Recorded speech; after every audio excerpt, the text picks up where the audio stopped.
अगर आप भी सीरियल गीत हुई सबसे पराई का फुल एपिसोड देखना चाहते हैं तो सबसे पहले इस वीडियो को एक लाइक और हमारे चैनल को सब्सक्राइब कर बेल आइकन को प्रेस कर दे ताकि आपको इसका हर एक अपडेट सबसे पहले मिल सके।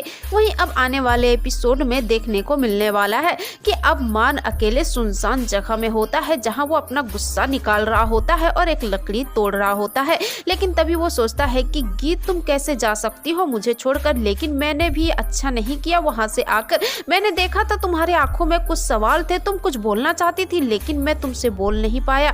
मैं तुम्हारी बात नहीं सुन पाया लेकिन मुझे तुम्हारी बात सुनना चाहिए था, लेकिन तुमने भी तो कुछ नहीं बताया, तुम्हें मुझे बताकर जाना चाहिए था। वहीं दूसरी तरफ गीत भी बोल रही होती है कि नहीं मान सर मुझे छोड़कर नहीं जा सकते, एक बार तो मेरा इंतजार किया होता, एक बार तो मुझसे बात की होती। इस तरह कैसे आप मुझे छोड़कर मुझ पर ना विश्वास करके जा सकते हैं? मेरा दिल ये मानने को तैयार नहीं है कि आप मुझे छोड़कर चले गए हैं।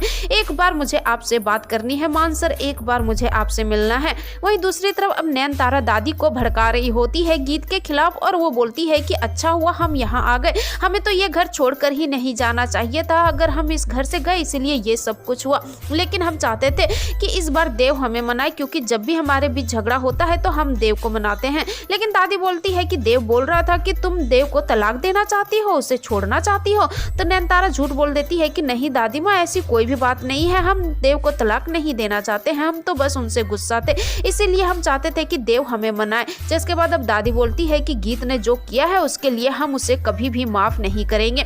जहां नयनतारा भड़का रही होती है गीत के खिलाफ और वो बोलती है कि अच्छा हुआ इस गीत के साजिश से हम बाहर आ गए, वो आपको अपने जाल में फंसाना चाहती थी और ये सारी जायदाद हासिल करना चाहती थी। दादी बोलती है कि हमने कभी नहीं सोचा था कि गीत ऐसा करेगी, लेकिन गीत ने हमारे मान को और पूरे दिल्ली में हमारी इज्जत को बदनाम कर दिया है, हमारे खुराना परिवार की इज्जत बदनाम कर दी है। मान कितने सदमे में हैं, वो तो घर छोड़कर ही चले गए हैं, पता नहीं मेरे मान की हालत कैसी होगी।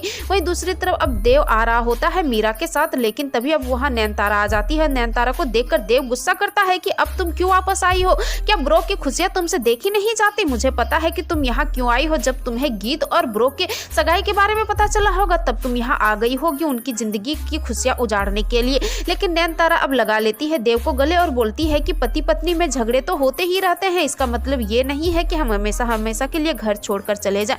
लेकिन वहां पर मीरा भी होती है तो देव बोलता है कि गीत के बारे में मीरा को सब कुछ पता है और जो तुम नहीं कर पाई वो काम मीरा ने किया। मीरा ने मुझे हिम्मत दिया कि मैं ब्रो को सारी सच्चाई बताऊं। लेकिन अब नयनतारा फिर से देव को भड़काने लगती है कि अगर तुमने ब्रो को बताई सारी सच्चाई गीत की तो सोचो तुम्हारे परिवार की खुशियों का क्या होगा। अपने परिवार की खुशियां मत उजाड़ो, अपने परिवार के बारे में सोचो। वहीं अब मीरा वहां से चली जाती है तो अब वो गीत को देखती है पार्क में, तो वो गीत के पास जाती है पार्क में, जहां अब गीत बोल रही होती है कि मैंने अपने ही हाथों से अपनी सारी खुशियां उजाड़ दी, अपनी बेवकूफ़ी की वजह से सारी खुशियां उजाड़ ली।